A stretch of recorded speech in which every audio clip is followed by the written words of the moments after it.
On May 26, 1978, Resorts International Casino Hotel opened to the public, becoming the first legal casino outside of Nevada. It was the day Atlantic City tried to change its luck. This casino is now open. For decades, the Seaside Resort dominated the East Coast gaming industry, but that all changed when the stakes were raised and surrounding states began legalizing gambling. In 2006, Pennsylvania's first slot machine parlor opened, 2 years after lawmakers authorized gambling to raise money for property tax relief.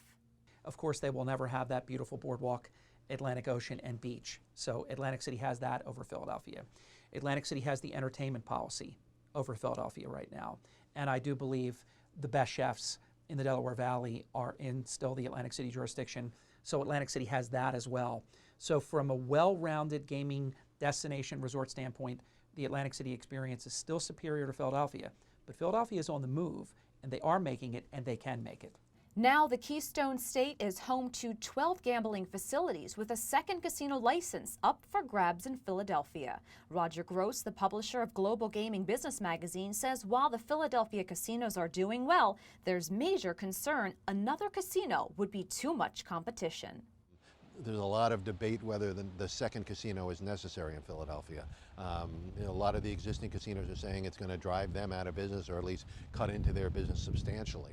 I think it probably will. Pennsylvania isn't the only state that wants a piece of the action. With 5 Indian-run casinos located upstate and 9 slot machine parlors at racetracks, New York is wagering on more casinos. Recently, voters approved the expansion of 7 full-scale casinos, including the possibility of casinos in the New York City area in 7 years. Any casino that gets part of its business from the New York City area will be negatively affected. We've seen in the casino industry that proximity, that location is the most important thing. So you're going to go to the closest casino that you can if you just want to gamble. Meanwhile, Delaware's 3 casinos have attributed their struggles to increased competition in the market and having to share too much of their gambling revenue with the state. Lawmakers listened and approved a $10 million financial bailout. They have raised taxes 5 or 6 times in the last 3 years, so this is kind of a give back and kind of a reason to make the gambling industry in Delaware more viable. Right now, they have a threat of firing employees and really downsizing in Delaware just because the same thing that's happened in Atlantic City is happening there. Maryland has legalized casinos, so people who were normally coming from Maryland to visit Delaware casinos are now staying home in Maryland.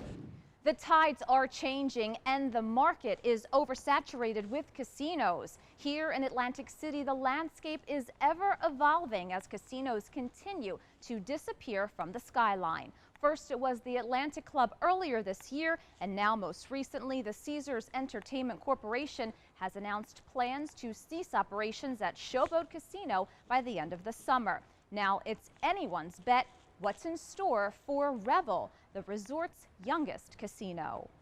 And I hate to say this because it would be terrible for Atlantic City, and it's an opulent, beautiful building, if Revel does not work out this latest round of restructuring. Revel is on the brink.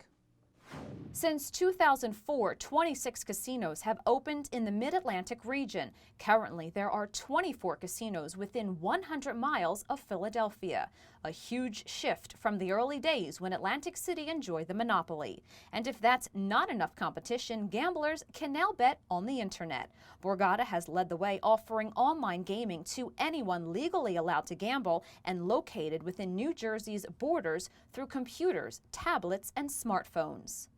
And it's basically like playing the slot machines and the table games, blackjack, and some of the games people are very familiar with here at the Borgata, playing on your laptop or on your computer. And we foresee that the next 6 months we'll see better numbers as people become more familiar and more accustomed to it.